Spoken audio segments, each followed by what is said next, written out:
Oh, hello. I didn't see you there. I'm on top of the Mount of Olives, overlooking the old city of Jerusalem. Not an olive in sight, careful of the fake news. So, we got basically the best view in all of Jerusalem, and I got the sweatiest testicles in town. It's a long hike to get up here, but when you do, you are greeted with the most amazing views. So, this is the old city here. It's the spiciest square kilometre of real estate in humanity's history. So, yesterday we were over the other side of the old city in West Jerusalem, and today we're going to do East Jerusalem, occupied East Jerusalem. So, if you look just to the left of the old city walls, we're going into this neighbourhood here. You might have seen it on the news, Silwan. And then after Silwan, we are going to walk back up here and get up the other side there, up in, north of the old city, in Sheikh Jarrah. So, yeah, we're going to find out what the crack is with East Jerusalem. So yeah, man, this is the shite guide to East Jerusalem.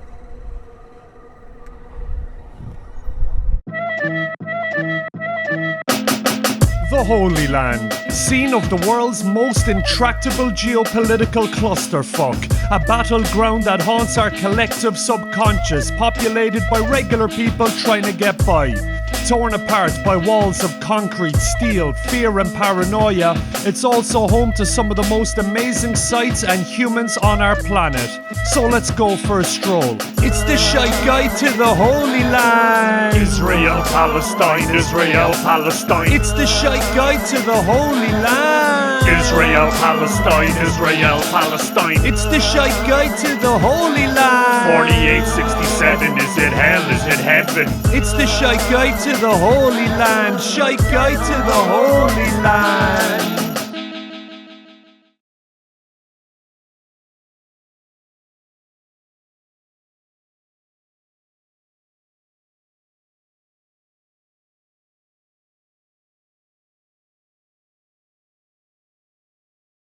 Let's kick this episode off on the lovely Mount of Olives. You might remember this name from the best-selling book, The Bible, and its many movie adaptations and spin-off series. What we're looking at here is a Jewish graveyard whose origins stretch back into antiquity, but here it is sitting in Palestinian East Jerusalem. So what's the crack with that? During the 1967 war, Israel captured the West Bank and the Gaza Strip and took these areas under its control, which it still has.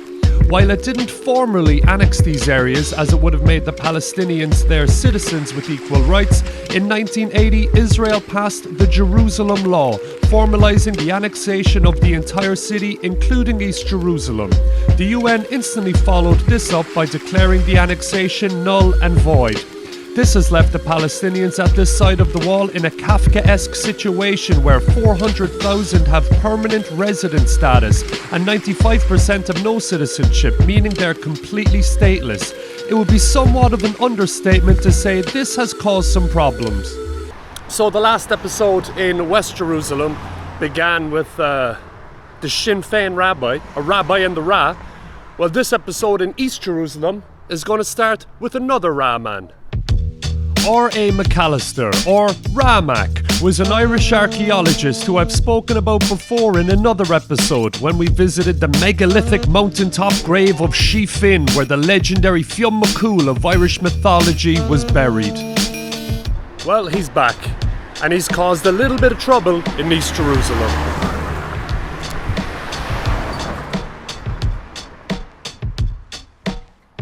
Ramak was a busy man because in addition to excavations all over Ireland in the early 1900s, he was one of many Western historians to hear the call of the Holy Land, and in 1901 he became head of excavations of the Palestine Exploration Fund.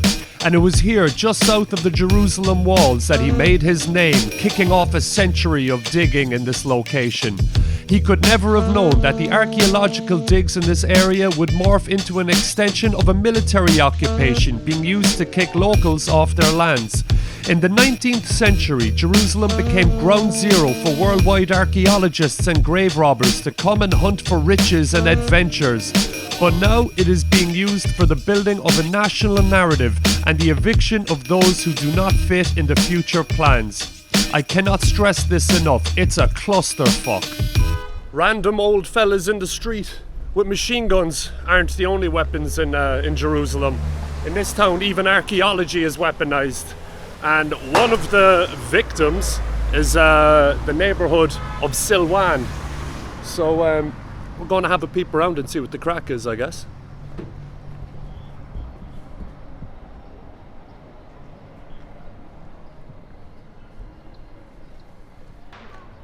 Coming down the street, it's really a street of two halves. So what the Israelis are saying is that this area here is the city of David, and also here, I guess. And what the Palestinians are saying is it might not be the city of David, and even if it was fucking, I don't know, 3,000 years ago. So basically there's a lot of archaeology done in the area, and this is kind of the site where they think Jerusalem was first set up. So not in the old city, but actually here. And David was one of the heroes of Jewish history. None of this is proven, but they're attempting to prove it. The main issue with the groups undertaking major archaeological expeditions is that of the more than 5,000 years of history here, only 1,000 years is cared about. Anything from outside the era when the tribal leader called David invaded the city up until the Roman invasions in the year 70 is discarded as unuseful in the cause of expanding and building a theme park. So unfortunately for the people who live in this neighbourhood here, there was some tunnels found which lead all the way up to the old city. So there's mass archaeology going on down this ridge and down this ridge here. So for this to happen, people have to get evicted, and the people who don't get evicted, well-wishers, and the people who don't get evicted, basically there's a lot of tunnels going under your house. So people are saying that the foundations are cracking and the houses are getting fucked up. So Silwan, or the city of David, a spicy one for sure. I don't consider that it's proper archaeology when it's not for knowledge but to follow ideology. I don't consider that it's proper archaeology when it's done for profit and political mythology. But I honestly consider it a mockery to topple a community and confiscate their property in occupied territories. What is the philosophy? Is that a democracy or state-sponsored robbery? So don't let your vision of the future cloud your past. And don't let your vision of the past cloud your future. Cause if you let your vision of the future cloud your past, then you let your vision of the past cloud your future. So to give you an idea, like here is saying, here is Silwan, but then you got the Israeli flags here. So yeah, highly contested area it appears like. Very interesting. We'll go deeper in and see what the crackaroo is.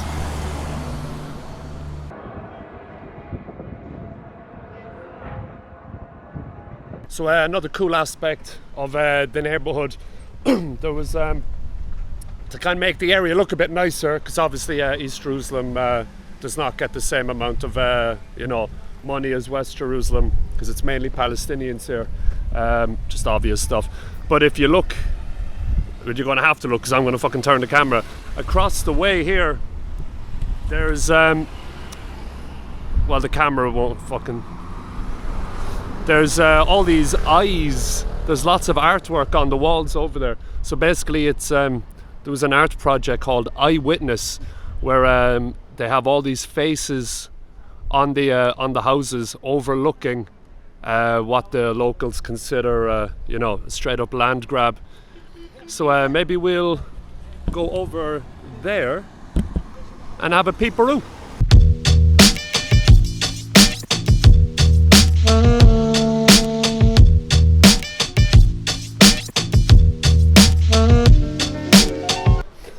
So obviously I'm going to get murdered in the comments section. Everyone's got a different opinion on this. I'll try and keep an open mind. So basically the residents on this side basically feel they're being kicked out of their houses to make way for this entire area up here, this whole ridge, which essentially is going to be turned into like an archaeological theme park. So they want to put in the Israelis, or not the Israelis actually I should say, it's not officially being run by the Israeli government, but by a settler community called El Al.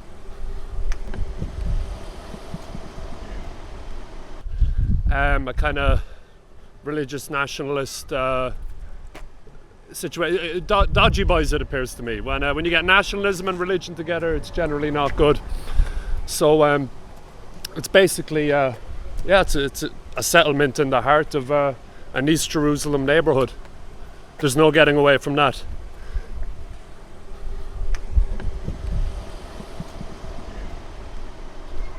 So I've no idea.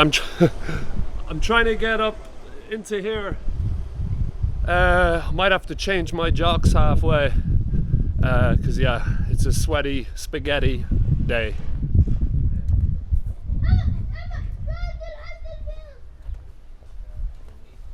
Well, I've absolutely no idea where I'm going. All I know is I need to get up, but Google Maps does not work when you're dealing with these houses stacked on top of one another. So I think we'll just follow these steps and see what happens.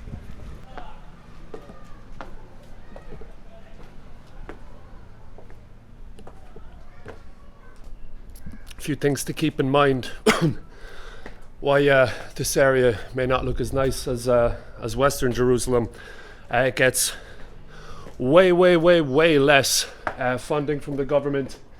So the opinion on this side is that basically the Israelis are trying to make the place unlivable, make it impractical.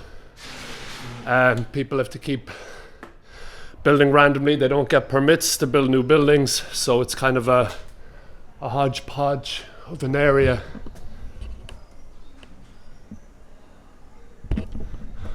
But for a YouTube travel show, it's pretty dope. Look at these streets, man.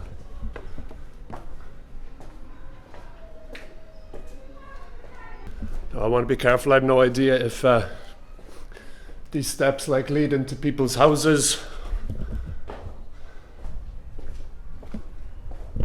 I don't want to rock up in someone's garden unannounced.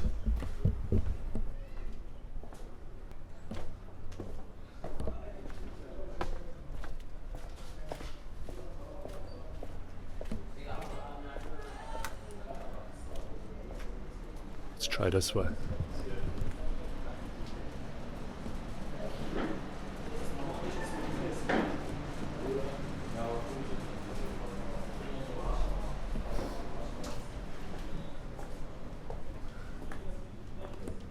Siempre Atlante.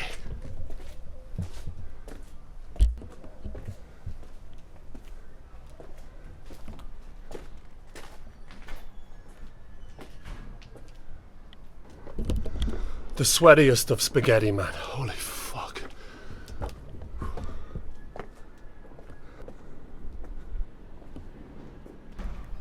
I'm going to take a quick opportunity to stop, catch my breath. We have a bit of a view here. So this is a good spot to actually see what the crack is.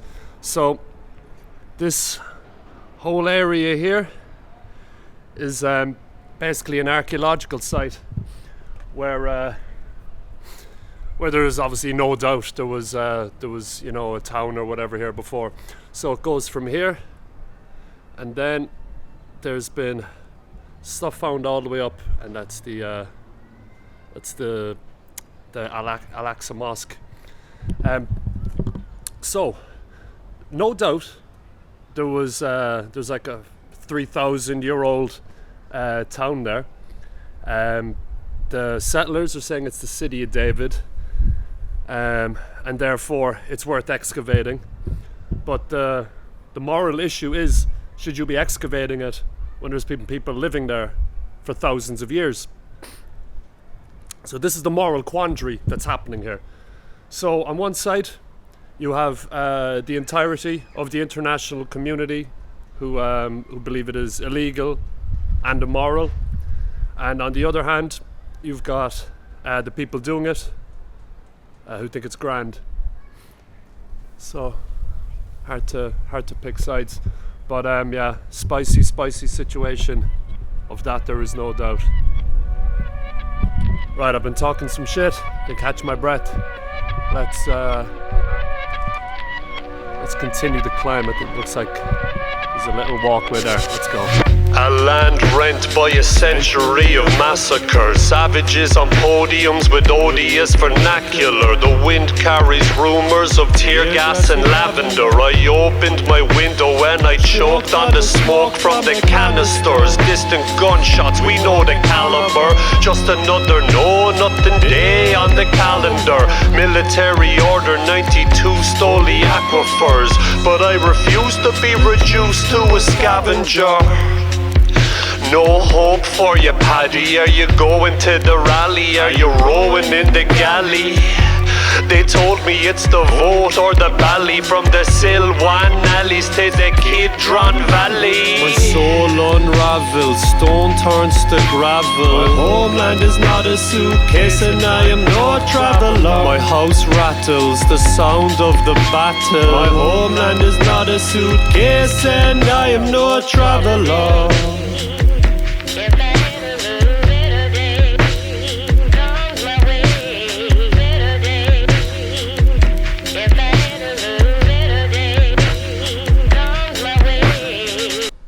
So we finally got to the area where there's some artwork going on. Let's have a looky.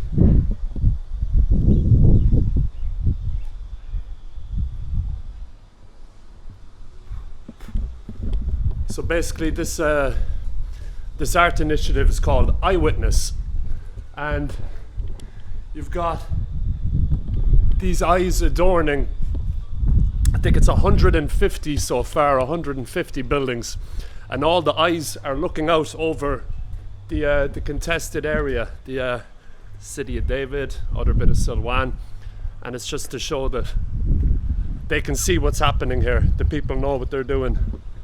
More here.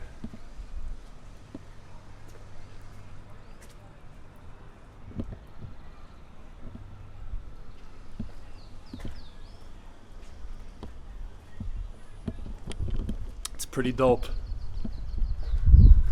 We got even more over here.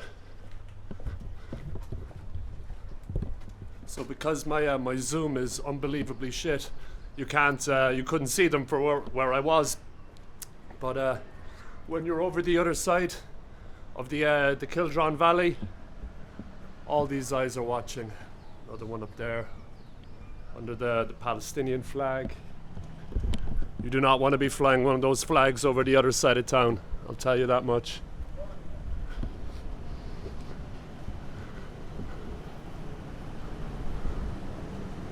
Another one up here.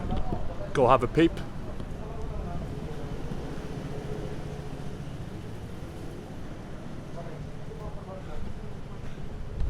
But yeah, you can see the steps and the infrastructure here is just nowhere near as developed as West Jerusalem. Seems like a kind of forgotten place. That goldfinch, I know, is a symbol of Palestinian resistance. A couple of them here. Oh, what's this? I don't know who it is. I'm getting some Kafka vibes. Let's continue the journey through these cool alleyways.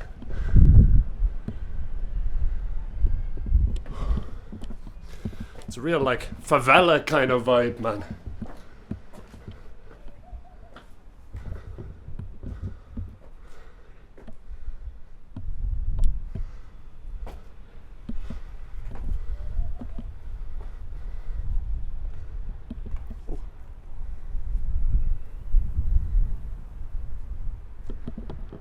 very sad looking man.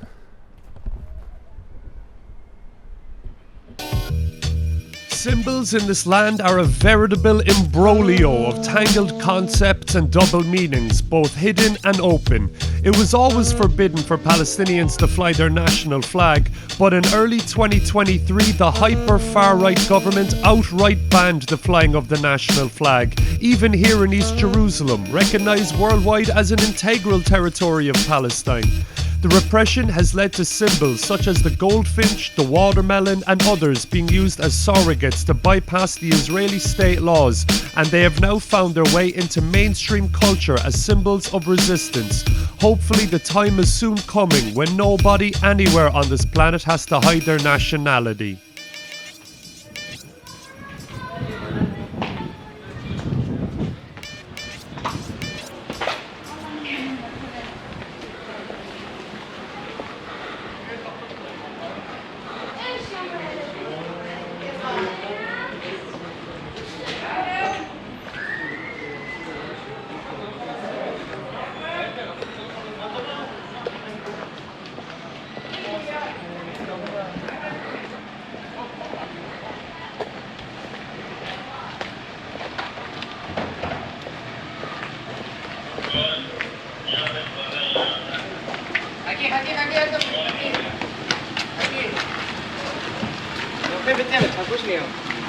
So I give you a little colour of the neighbourhood. So the lads we just passed here, the heavily armed dudes with the tear gas. So basically that's like a settler's house. So you see like all the cameras and the protection, and everywhere they go they'll have an armed guard. So a settler can come into the neighbourhood. But when a settler comes into the neighbourhood, then you get the private security, you get the Israeli security. And in that way, the neighbourhoods are kind of torn apart. You no longer have control of your own neighbourhood. It's a little microcosm of it.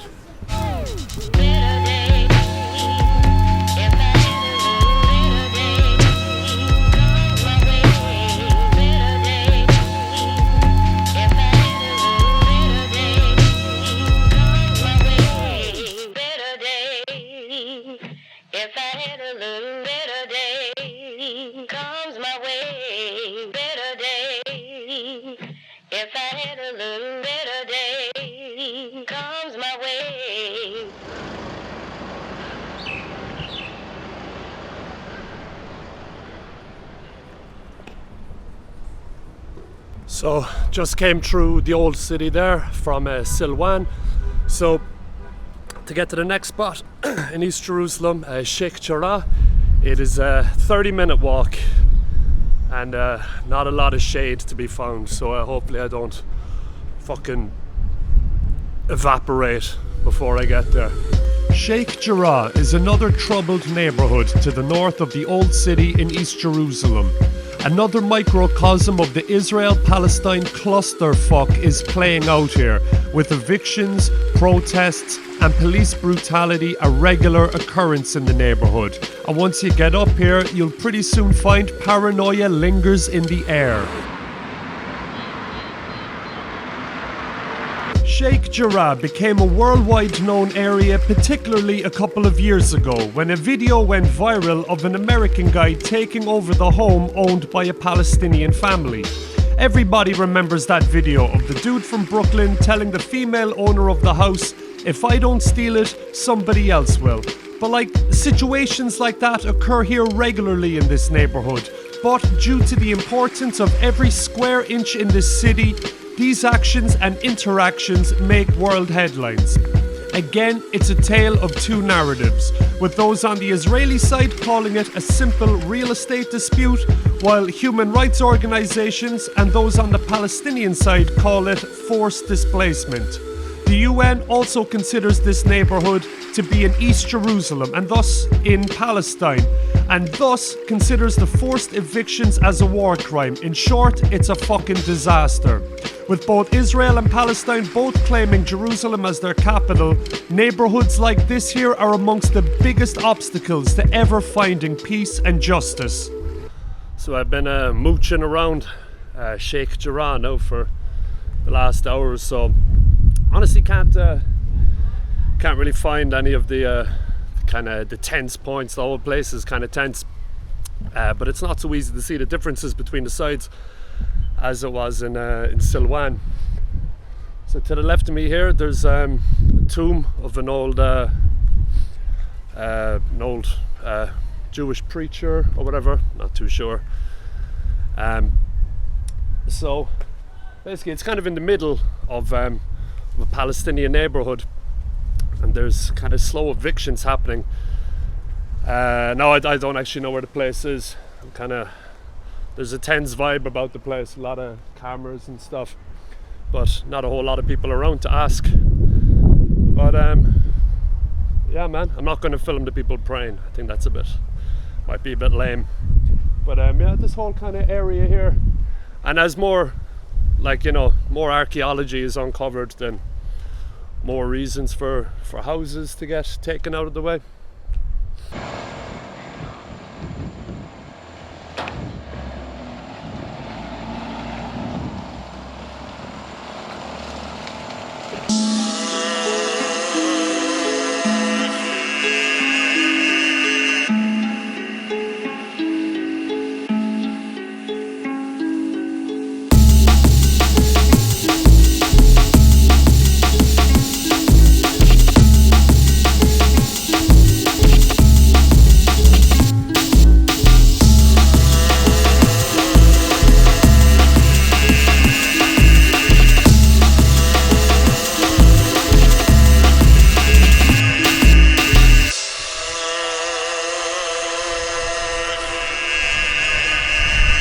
Long, sticky day, sweaty spaghetti. So I'm back at the Damascus Gate, basically the main gate of the old city leading into East Jerusalem and further afield, which is where we're going next. I'm gonna go pick up my shit from the hostel, and the next time we see this gate, I'm gonna be hopping over into the Arabic bus station and getting the bus across the wall into the West Bank, into Palestine. So I think we're going to do Bethlehem first, but who knows what the crack is. So yeah, see you the next time I can be bothered fucking editing a video. Good luck.